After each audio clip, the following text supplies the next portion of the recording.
You're listening to TBR Radio Presents the Dixie Heritage Hour with your host, the Director of Dixie Heritage, Dr. Ed DeVries. The Dixie Cam on today, at least for the beginning of the broadcast. It won't stay on for the entirety of the broadcast. Today, we'll be interviewing John Friend. John Friend is an investigative reporter. He works for the American Free Press. He works for the Barnes Review. He also writes for the Realist Report and for other publications. And we'd actually interviewed John on Skype this week. And so we were able to get video, but there were a lot of problems with the video. We were able to salvage the audio. The video, it was just so bad. So many problems with the video. We've decided to go with an audio-only version of that interview for today's broadcast.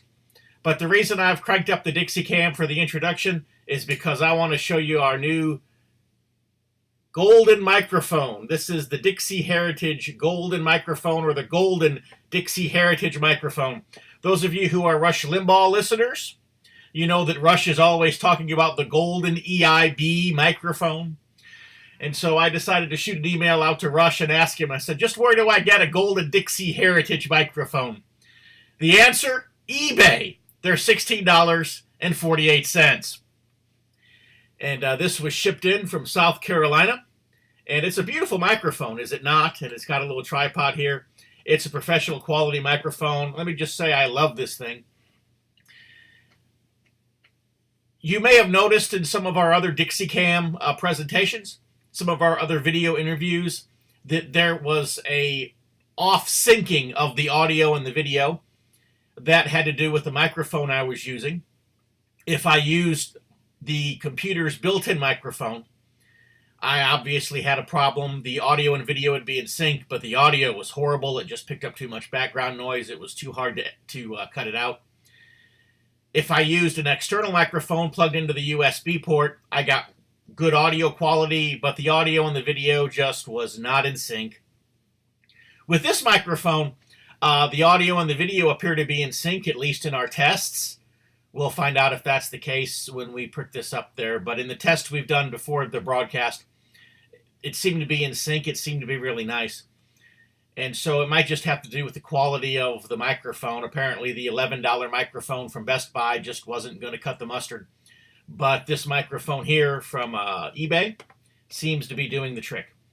And so now that I've wasted a few minutes of airtime talking about the new Golden Dixie Heritage microphone, we'll go into our interview with investigative reporter John Friend. Why don't you begin by telling us who you are, our investigative reporter for the American Free Press. Who else do you write for? Well, I've been writing for American Free Press since, I think it was March of 2013, Barnes Review as well, which is the bi-monthly history magazine that's associated with American Free Press. I have my own website, therealistreport.com.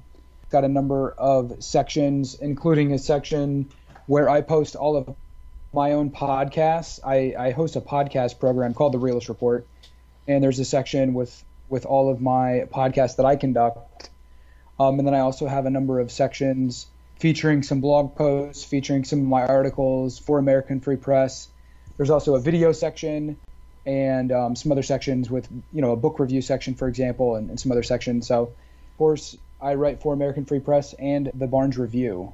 I know that we first met, I want to say probably back in maybe August or so. I remember you contacted me about an interview for the Barnes Review for what turned out to be their December Defending Dixie issue. What was your passion? What was your inspiration to write that article, Defending Dixie article? What moved you to pursue that? Well, just seeing the all-out assault on Confederate history, what was going on all across the South, the removal of all these Confederate statues, the Confederate flag, for example, just the all-out assault on Southern history was really what kind of prompted it. We still sort of see this playing out today, but it was all kind of first, kicked off by the alleged shooting in Charleston. So that was what kind of prompted it. And I know, I had been following your newsletter for a number of months. In fact, Paul Angel kind of turned me on to your newsletter, and that's how I started following it. So I figured you'd be a perfect person to contact since you've been covering this issue very extensively. Was Southern history something that you had an interest in before you started getting the Dixie Heritage newsletter, or was it something that you gained an appreciation for as you began to read? Or No, it's something I've been interested in for a long time. I mean, the Barnes Review has covered Southern history pretty extensively. I mean, it's sort of its main focus, I guess, would be kind of revisionist history, World War II history. But I mean, the Barnes Review covers a number of different issues, including Southern history. So it's something I've always been kind of interested in, but I guess I hadn't really focused too much attention on it, I guess. And seeing what was going on, you know, especially in the wake of the alleged shooting down in Charleston, South Carolina, that's, you know, that kind of sparked my interest even further. And so, you know, Southern history has been something I've been interested in for a very long time. In fact, I have a couple of books. I read a book. I don't have it here in front of me or even in this room. Otherwise, I'd grab it.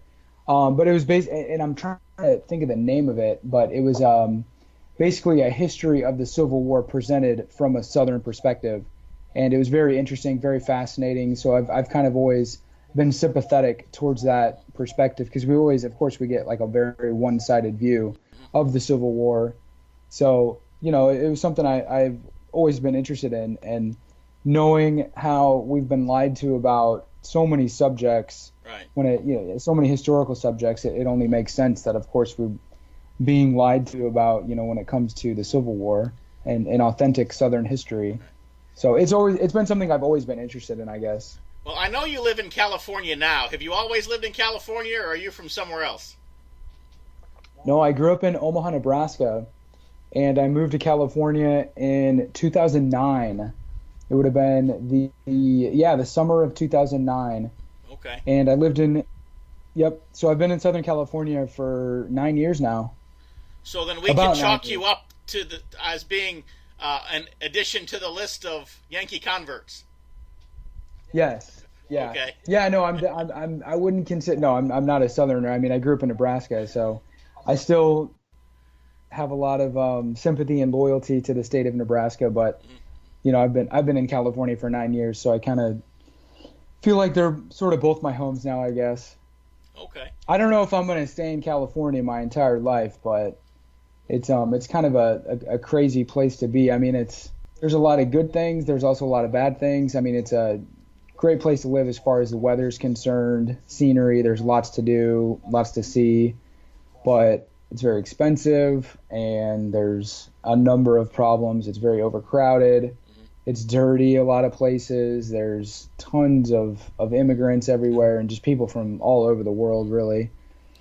So it's kind of a crazy place to be, but we'll see what happens. I'll probably be out here for a few more years anyways. I don't know if I'm going to spend the rest of my life out here. I know California is the only place I've ever been where I could go skiing and to the beach in the same day. Yeah, exactly. I mean, that's what it is. It's great in that respect. There is a lot to do, a lot to see. It's very beautiful, a lot of places anyways. And yeah, you can do a lot. You can, as you said, go skiing, you can go to the beach. There's mountains, there's rivers even, lakes, you know, it's nice. I like it in that regard. Different than Nebraska for sure. I lived in Kansas for a couple of years. If you think there's a lot of nothing in Kansas, I drove up to Nebraska one day, and that was really a lot of nothing. Once you get past Omaha, there's just nothing. Yeah, it's mostly farms. Yeah, not a whole lot going on for sure. You're right. I remember it was the middle of winter. It was the middle of the night, and my cell phone didn't work. I just didn't have any service. And I just kept going and about every 40 or 50 miles there would be a little town. And it would have one gas station in it, but it would be closed because it was the middle of the night. And it must have just been the grace of God that I was able to drive about 200 miles on 150 miles worth of gas and make it to a gas station and not get stuck in the middle of nowhere in 5-degree weather. Where were you taking Interstate 80? I was taking a state highway. I was going from Wichita to South Dakota. Oh, okay. And so I was running right up the middle of the state. And so I was headed north on a little 2-lane highway up the middle of the state. it's a pretty state. There's again, it's very different than California, obviously, but there's also a lot to do. It's very outdoorsy. There's no mountains, but I grew up fishing and hiking and camping and stuff like that. So there's a lot to do in the Midwest. It's just very different than California for sure. Yeah.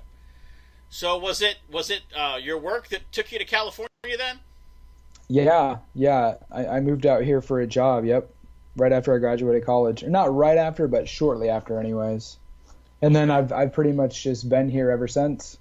I don't know if you heard what happened today, but I kind of want to get your thoughts on it.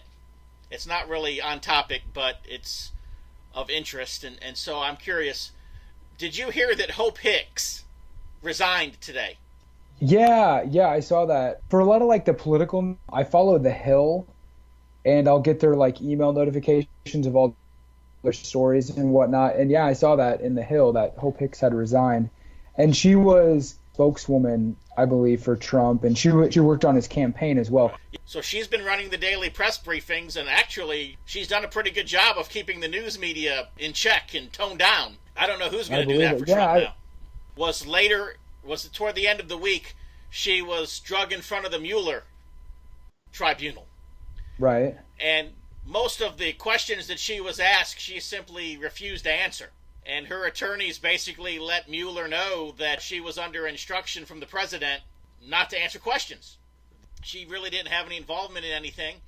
Most of the information that she wasn't in a position to know what might or might not be classified or what might or might not be privileged and so forth.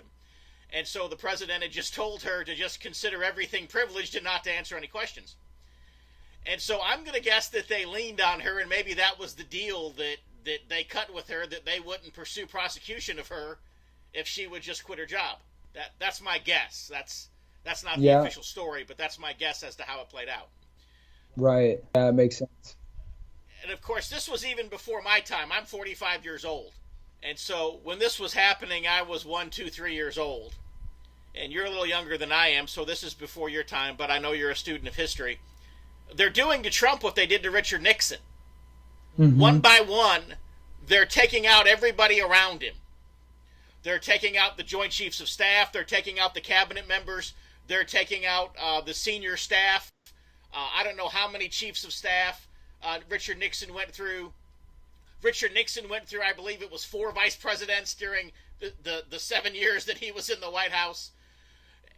And so they took out everybody around him, and then there was nobody left to stand with him.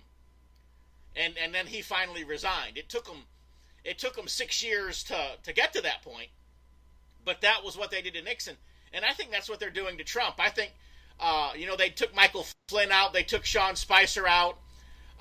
They've just been knocking out people. Yeah. And they're going to take everybody around Trump out, and then he's going to be sitting there all by himself. And I don't know. Although I don't know that he would resign like Richard Nixon did. He would probably fight, but I have a feeling at that point his fight would be more like Custer's last stand, but call it Trump's last stand.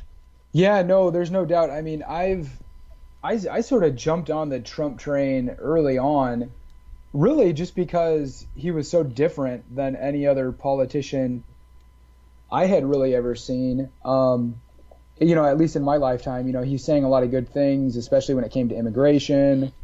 Just putting America first in general, that whole America first populism was very refreshing. It was very good. There were some things that I would disagree with, and I still do. But I think overall what he's done has been very good. The way he has really exposed the media and called out the media as the fake news, which they most certainly are. We've just seen the way that ever since, even before he got into office, but certainly since he's been in office, there's just an all-out, attack on the man. They're openly trying to undermine his administration. We see all these activist judges throwing up roadblocks with pretty much every move that he makes. You know what I mean? So it's very clear that there is a systematic and organized campaign to undermine the Trump administration and to sabotage everything that he's attempting to do politically. Do you think, for example, and the reason I'm bringing this stuff up, I'm kind of slowly getting to our topic, with the school shooting in Florida, and of course all of the subsequent calls for gun control and gun legislation, and the expansion of the Baker Act and all of the legislation that can be pursued as a result of this controversial crisis. And Trump has taken positions that I never thought he would have taken. For example, I never thought that Donald Trump would have blinked on the Second Amendment, but he's more than blinked. Right. He's talking about limiting the age of people who can purchase weapons. He's talking about doing away with certain type of weapon stocks. One of the first things he did when he became president was he signed an executive order doing away with an Obama executive order that would have called for psychological profiling when people wanted to purchase a gun. And the reason for that was he said, well, who gets to determine what psychological even means? In other words, that's too much power to give to a government bureaucrat. But yet now he's talking about doing exactly that thing. Right. And so he's more than blinked on the Second Amendment, and he's more than blinked on a few things since the school shooting. And part of me wonders if he would be stronger, if he would be more strong in his stance, if it weren't for this Mueller investigation. I wonder if this Mueller investigation, you can only fight a war on one or two fronts. And you can only be offensive, if you will. You can only be strong in one or two places. And the fact that he's constantly having to play defense with this Mueller investigation and fight a war on that front, it makes me wonder if it weren't for that Mueller investigation, if he would take stronger stands. Anytime he caves on anything, and you're right, it seems like he is kind of caving on some of these gun issues. To me, it makes no sense because his strength is when he's defiant and standing up to these people. That's what people like. That's why people voted for Trump. And when he backs down like this, it doesn't help him at all. Same thing with any conservative, really. Anybody that backs down on any issue really is not helping themselves because the left is not interested in, dealing rationally with conservatives and right-wingers. You know what I mean? Right. So I think it's a bad move. So I guess we'll just kind of have to wait and see. But anytime he caves on any issue, it definitely worries me. And I'm like, why? What? You need to stand strong and stand up for what you believe in and stand up for, the reasons people voted for you. One of the things that is in your area of expertise, and it's really the reason I invited you to be on the program today, is because you seem to have a really good understanding of how information campaigns work.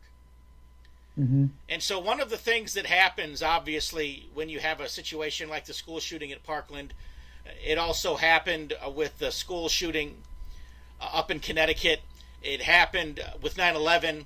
It happens with other terrorist attacks and is misinformation. Even the whole Russian meddling thing, they're really, with the 13 indictments that Mueller brought down on the Russian nationals, he said that they were putting disinformation into the American media.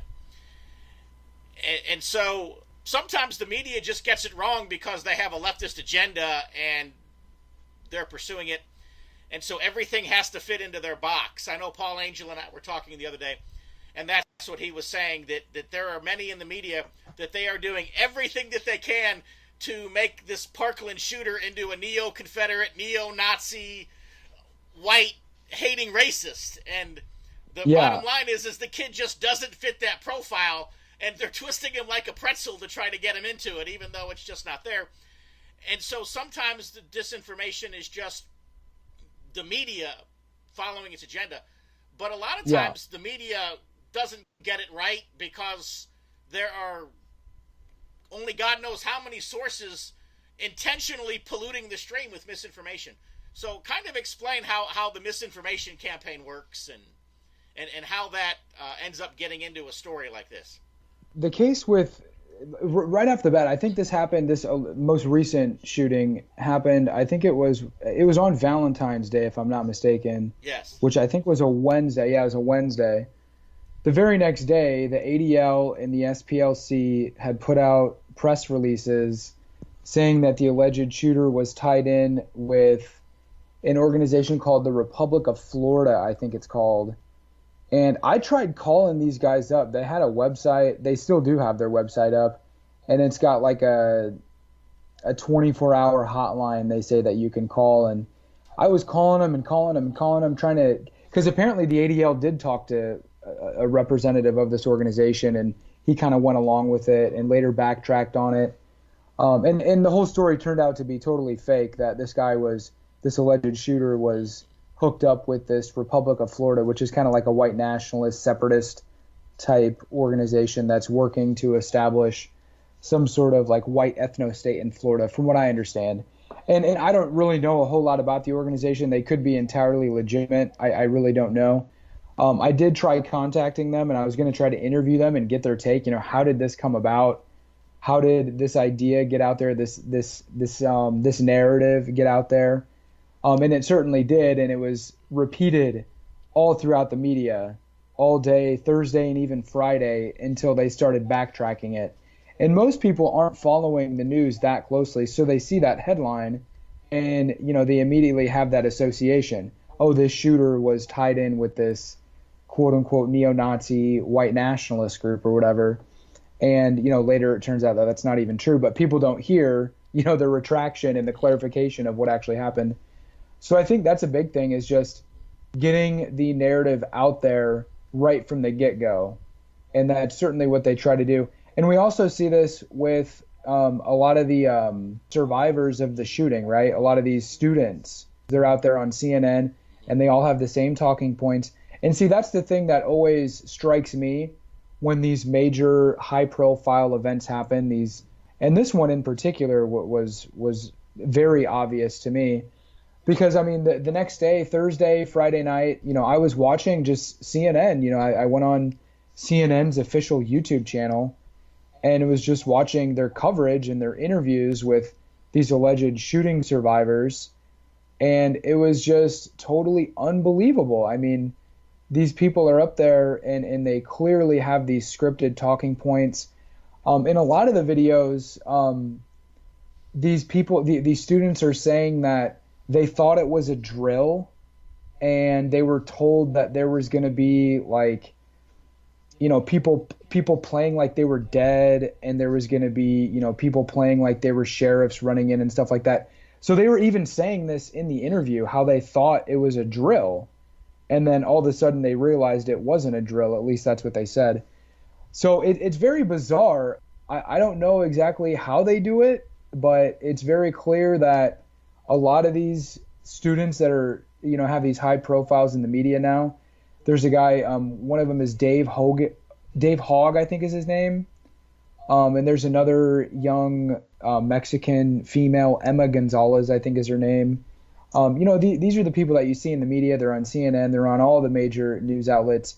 And again, they're all calling for gun control. They all have the same talking points. It's all very emotional. It's all very scripted. It just seems scripted. That's on face value, you watch what they're saying, and it seems like they're reading a script. And there's a lot of people saying this, a lot of people noticing this.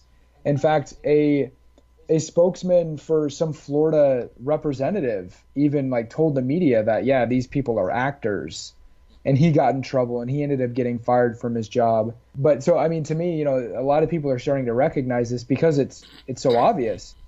I'm looking at an article here in The Hill, and it's about how these teen shooting survivors are leveraging their huge social media followings for gun control. So, and I mentioned this guy Dave Hogg, and the Emma Gonzalez, another one. They're all over Twitter, all over Facebook, advocating gun control. They're leading this Never Again campaign. It's all very coordinated. It's all very scripted. So those to me are major red flags. Let's pause here, John, for a brief word from our sponsor, the Barnes Review.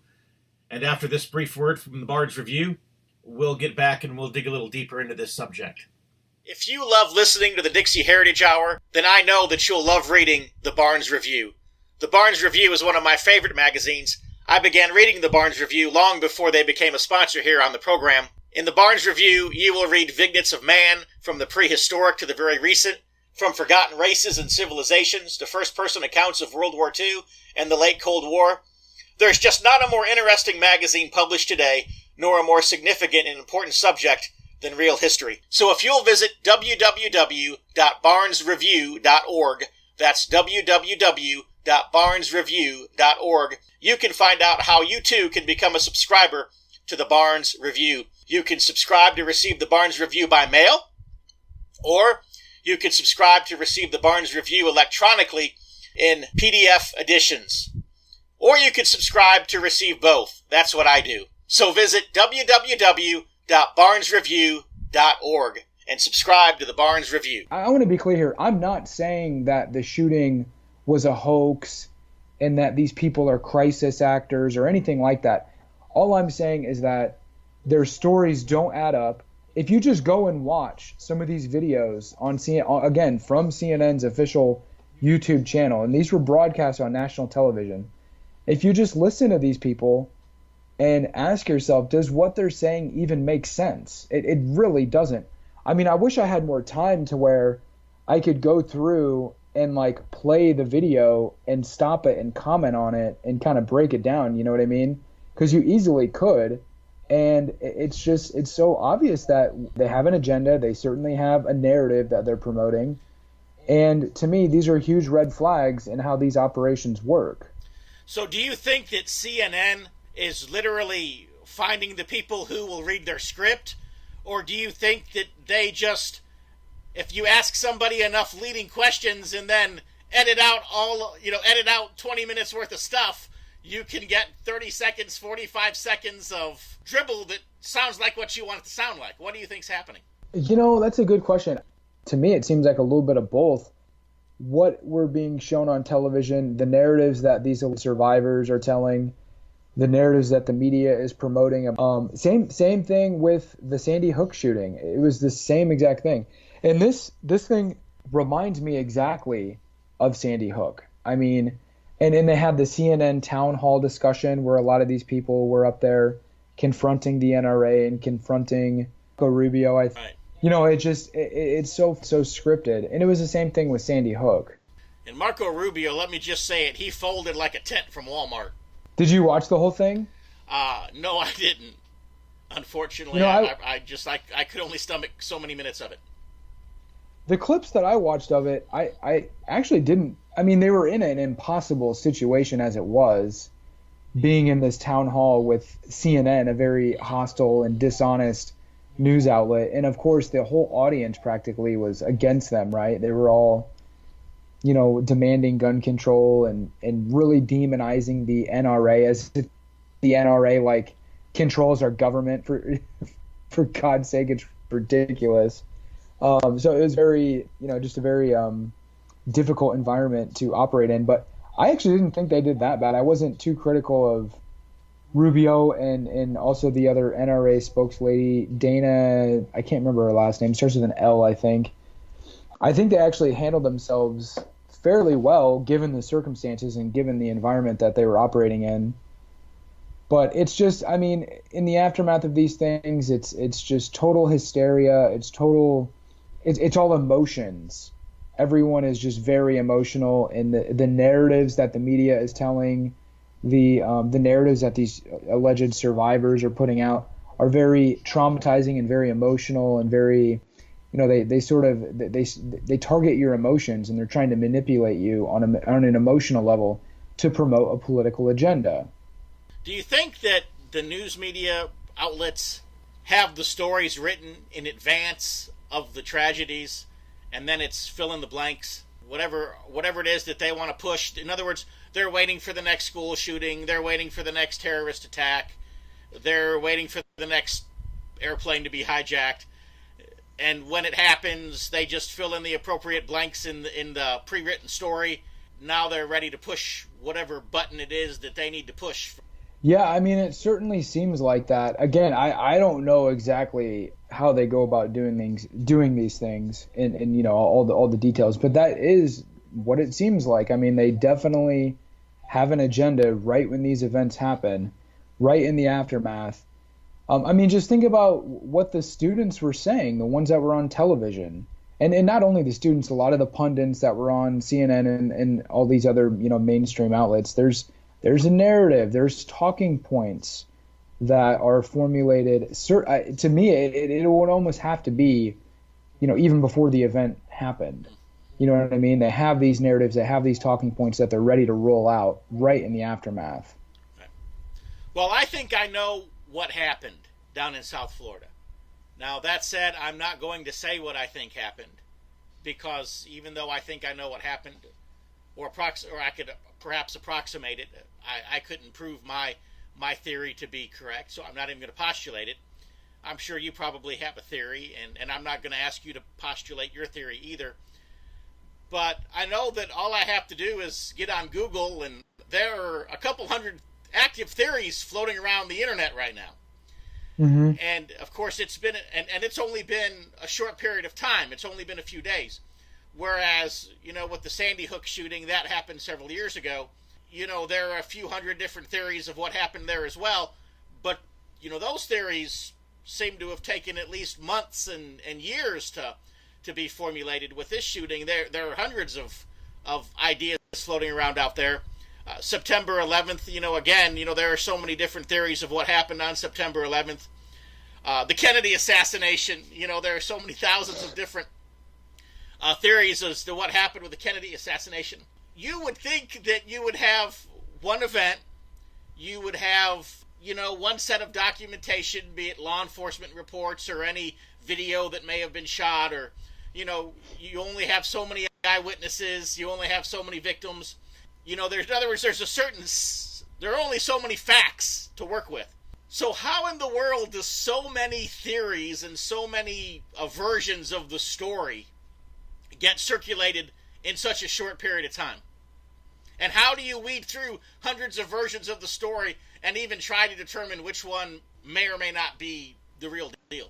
Right. Yeah, no, that's a good question. And I think especially with the rise of the internet and, alternative media and people having blogs and social media accounts and whatnot, there are so many perspectives out there that you could spend all day and not even entertain half of them, right? I mean, on any given event. And I mean, I guess what I try to do is really just look at the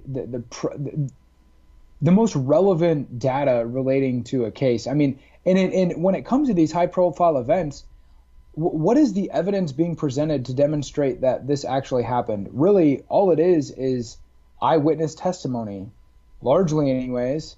I mean, a lot of the law enforcement officials and the people actually investigating what happened, they're openly saying that they're not going to release the video, they're not going to release the report, they're not going to release their investigation, it's ongoing, etc.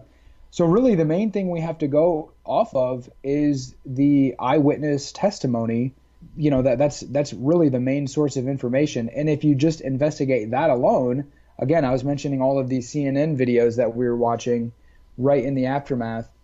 I mean, if you're being a critical investigator and thinking objectively and just being honest, you can tell that what you're being told is not adding up at all. But you're right. I mean, there's all sorts of ideas put out there on the internet, and, you can get lost and buried in them, and a lot of people do. At this point, I mean, I really don't, frankly, I just don't have the time to investigate all the theories, and I don't even think it's really that important. The main thing is that it's clear that there is an agenda being promoted and advanced, and what we're being told does not add up at all. And I try not to get wrapped up in it because it really can consume you. People spend hours and hours and hours doing research and trying to get to the bottom of these events. And I think that's good. If people want to do that, don't get me wrong, all the power to them. But at this point, I just don't find it too useful or advantageous to even get involved in all the details. Well, I'm going to say something, and some people might consider it insensitive, but I'll say it anyways. And it may prove your point. Maybe it won't. My dad spent the entirety of my life until he died trying to solve the Kennedy assassination. Mm-hmm. I don't know how many copies of the Zapruder film that he had. And by that, of course, there was only one Zapruder film, but the film that I'm talking about. But he had found different shootings of that, different filmings of the parade and so forth from all the different angles. Mm-hmm. And he broke them down. And I remember as a teenager, I remember as an adult, he would sit there and he would watch them frame by frame by frame by frame. And he did. I don't know how many years of his life he spent trying to solve the Kennedy assassination. And not only did he never solve it, John F. Kennedy's still dead. Mm-hmm. You know, it doesn't change anything. Yeah. I mean, it might have satisfied a academic or a mental curiosity for him had he solved it, but it didn't change anything. Well, and it's the same thing with any of these, high profile events, And I mean, I think it's important for people to actually do research into it and try to get to the bottom of it. One person who's really good at doing that is a man named Dr. Jim Fetzer. Are you familiar with his work? No, I'm not. He is a former professor. He taught critical thinking and like logic at a university level for a number of years. And when he retired, he really started getting into 9/11 research. Even when he was, still teaching, he was a big JFK buff. So he, did a lot of research into JFK, wrote a number of books, and he would, always kind of collaborate with experts and people with different expertise in a particular subject to try to get to the bottom and figure out really exactly what happened. And, I think it's good that there are people out there like that who are professionals, like professional investigators, really trying to get to the bottom of something. I think that that's good and that's important because we know for damn sure the media, that's what the media's job is, right? But they're certainly not doing that at all. You and I had a conversation, and this was several months ago, and we talked about, how I remember telling you that I get the impression that a lot of times the truth is hidden in plain sight. Mm-hmm. For example, the Vietnam War. A lot of the things that the hippie protesters were out there saying have since proven to be true. But the mainstream of America wouldn't believe it at the time because the messengers were a bunch of long-haired hippie protesters. So they lacked credibility. It was the same thing with the Iraq War. There were people out there saying that there were no weapons of mass destruction. But the mainstream of America wouldn't listen to them because, again, they were the weirdos. Even with 9/11, Charlie Sheen and Rosie O'Donnell. And by the way, I have no liking whatsoever for Rosie O'Donnell. Right. Some of the things that she was saying, Charlie Sheen at the time, everybody's like, who they're crazy. Is Charlie Sheen, is he on another acid trip or something? Does he need to go back to rehab? But yet, some of the things that he was saying, people are starting to take a second look at now. In other words, the truth is there. The truth is hidden in plain sight. Mm-hmm. And sometimes that's the best place to hide it. In other words, you take a message and you know that because the truth's a powerful thing. And it always eventually gets out. And when it does, usually it always overcomes the lies. It's just a matter of time. And so, rather than trying to suppress the truth, it's as though certain elements allow the truth to be conveyed, but they finance the weirdos to do it. They finance the hippie beatniks, to protest. They finance a Charlie Sheen or a Rosie O'Donnell, and they give her the airtime, and they put them in front of the television camera. And so then, when the truth is finally discovered, no one can ever be, for example, ABC can't be accused of having suppressed the truth because they could say, oh yeah, remember back, in 2002 when we had Charlie Sheen on Good Morning America, and, remember it was there. We were one of the first ones to report it. I'm sure that there's probably a lot of truth being hidden in plain sight, even with this most recent event. Yeah. I think so, and I think, for example, when these shooting survivors, the kids that went to school there and allegedly witnessed all this, when they're sitting there getting interviewed by CNN and they're saying, "Oh, we thought it was a drill. We didn't realize that it was a real shooting," hints like that. It's almost like they're telling you that we're being deceived and that this event is not what we're being told. It's like they're almost admitting it. I think you're right about that. I think that there is an aspect of that going on. And you see this in pretty much all of these high profile events where they're sort of admitting that what they're telling you doesn't add up. It doesn't make sense. It's not the full truth. You're being lied to, but they're doing it in a way that, you really kind of got to be paying attention to notice it. And I think, honestly, I think the big thing is for the longest time, and it still goes on today, most people just really I think it's a combination of factors. I think the main thing is most people don't have the time or the interest to really, dig in and figure out what the hell is really going on about any given subject, whether it's the shooting or the war or 9/11 or whatever the case is. People just don't have the time. They don't have the interest. I think the vast majority of people really don't have the skills, like the critical thinking skills, to analyze information and to really figure out, what's going on. Now, I'm not trying to say that everybody's stupid or something, but I think really, a lot of people just, they don't have the interest, the skills, or the time to dig in and figure out what the hell is really going on. That's changing. There's a lot more people that are realizing that we're being lied to about a number of subjects and are turning to the internet and trying to, come to their own conclusions, do some independent thinking and research and come to their own conclusions. But I think really that is a big problem, is that people are bombarded with information. They're they're extremely busy. They don't have a lot of time to sit here and investigate all these things. So I think that's kind of what's going on. But I think you're onto something with there being stuff thrown out there kind of hiding in plain sight, with these events. One thing that I've noticed over the years, and I finally figured it out about a decade ago, which is why I almost did not start the Dixie Heritage Letter.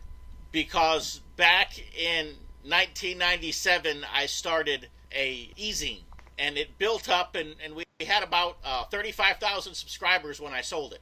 And my thinking then was that if I could just tell people what was going on, that they would rise up and we would start to see some action on these things.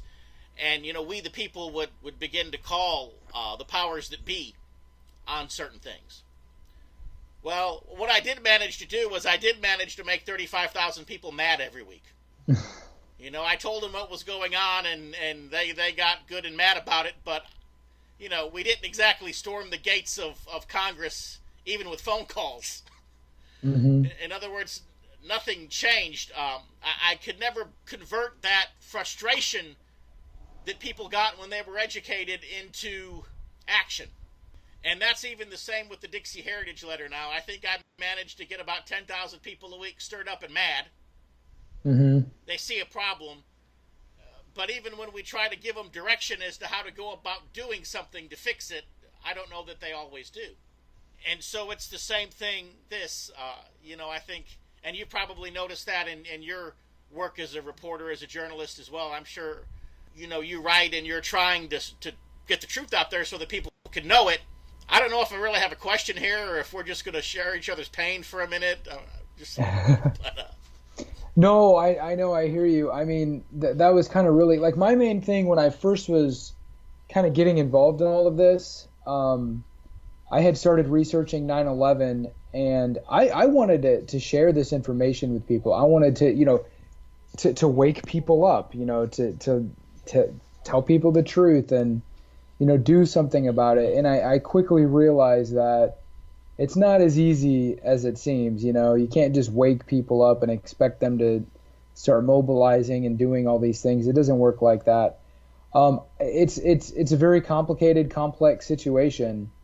And I don't know the answers. I do know that I think it's very important to speak the truth and to express yourself and not be afraid to tell the truth, regardless of the consequences. I mean, we live in America. That's really kind of a main theme that I've been writing and talking about, not only for American Free Press, but also over on the realistreport.com, is just this all-out assault on not only, Confederate monuments and Confederate history, but just free speech in general. There's people being fired left and right from their jobs for expressing race realist perspectives, for being white, etc. I've interviewed a number of people recently going through this. There have been a number of college students that I've interviewed recently that are being persecuted and targeted on their college campuses for having politically incorrect ideas and expressing them publicly.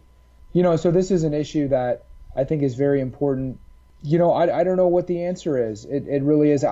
All I can do is kind of be the best spokesman and representative of this information and of these perspectives as I can, and kind of go from there. And I do have to say, I do think that things are changing and definitely going in our direction. And in our direction, I would say a more truthful direction. I think things are definitely going in our direction in that regard as well. I want to come back to something you just said there, John, but before we do that, let's have one more break. A word from our sponsor, the American Free Press. If you're like me, and I'll bet you are because you're listening to the Dixie Heritage Hour, you like to be on the cutting edge of honest news and accurate information. 26 times a year, the American Free Press newspaper can be delivered to your door, packed with the kind of uncensored news that I know you're going to appreciate. If you're ever dissatisfied with your subscription to the American Free Press, their guarantee is that you just drop them an email and they will gladly refund the unused portion of your subscription. So what are you waiting for? Visit www.americanfreepress.net. Once again, www.americanfreepress.net. Well, you had mentioned something a few minutes ago about people getting fired. And I remember not the last issue of the American Free Press, but the issue before that. You had written an article about a gentleman, I believe he was the city manager of a city in Maine. And kind of tell us his story just a little bit. The guy's name was Tom Kaczynski, I think is how you pronounce it. You know, he was a very... I interviewed him actually over on therealistreport.com. You can find it. I interviewed him for this story for American Free Press, but the actual podcast is up on my website. From what I understand, he was a very well-qualified candidate for the position. He beat out like 6 or 7 other people. You know, it seemed like he was doing a really good job. He was receiving praise from the town. He was the town manager in Jackman, Maine. And by all accounts, he seemed to be doing a pretty solid job. Local officials caught wind of the fact that he had a personal website and he had sort of pro-white race realist type views. And, you know, this is anathema in mainstream society. And there's a coordinated campaign to essentially get him terminated. There was a number of articles that appeared in the local press that were, again, designed to kind of target him. And it was brought to the city's attention, and of course the city caved and ended up terminating him. And this is typical. This has happened to so many people all across the country, including myself back in 2015. And it's something that happens, it seems like almost on like a weekly basis now, where something like this is happening, where either, you know, you're a student at a college, or, you know, you're just a regular worker and your employers find out about your views, and, you know, there's all sorts of controversy. And it just shows you how tyrannical of a society we live in these days, and how the First Amendment has essentially been rendered useless. It's been totally undermined and destroyed at this point. I mean, the First Amendment was designed to protect controversial speech, to protect the rights of people to criticize the government, to criticize those in positions of power and influence. That's exactly what you cannot do in American society today. You can't criticize certain people.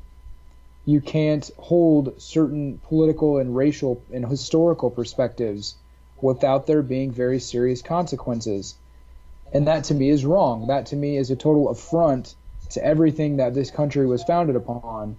It's a total affront to the concept of the First Amendment and free speech itself. It kind of happened to you. What happened? Or I was also working for a local city government in a very low level, like administrative type capacity. He told me straight up that he was going to tell the city and approach the city and explain, you know, the fact that I have this website and I hold these views, etc. And that's exactly what he did. And the very next day I walked into work and they basically fired me. What they did was that they informed me that my employment with the city was being terminated, and that I either had the option to resign or to accept the termination. And I chose to resign in lieu of termination, essentially, is what happened. So it's, you know, it's very unfortunate, but I mean, it kind of goes with the territory. If you start writing and talking about some of the issues that I do in a very, you know, in a public way, you know, there's going to be consequences, which is tragic. I mean, it shows you the type of tyrannical society that we live in. Right. Where, I mean, I look at it and I'm simply expressing myself, presenting information, doing research, presenting controversial opinions and perspectives. Admittedly, I'm not trying to downplay that. I tell people openly, yeah, look, the stuff that I write and talk about is very controversial. I'm not expecting anyone to agree with me. I would never bring it up at work or bring it up in an inappropriate situation or context or anything like that. But at the end of the day, I have a First Amendment right. I have the right to set up a blog just like anybody else.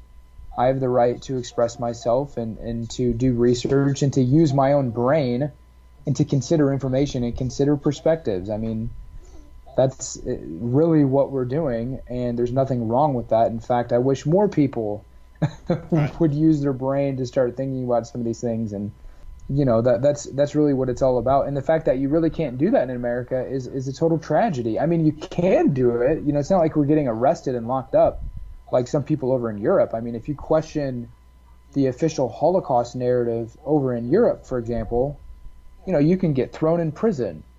If you criticize Jews or if you criticize Muslims in some European countries, you can get locked up and thrown in prison. It's absolutely insane.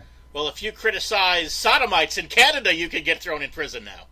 Exactly. Yeah. Well, and yeah, that's another one. You can't criticize the homosexual agenda, this transgender agenda.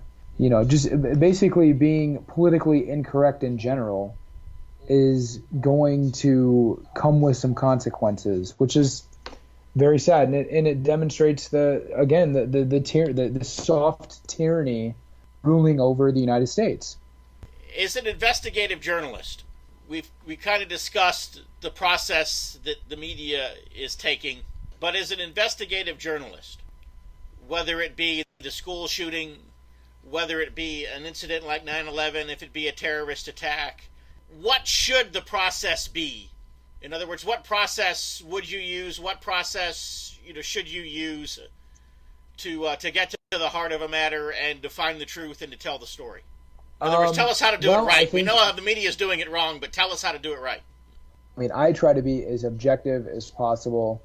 I try to consider all alternatives, all perspectives, weigh all the evidence, evaluate all the evidence, determine if a certain piece of evidence is in fact legitimate, or is it maybe somehow distorted or fabricated, as we see in a lot of these cases.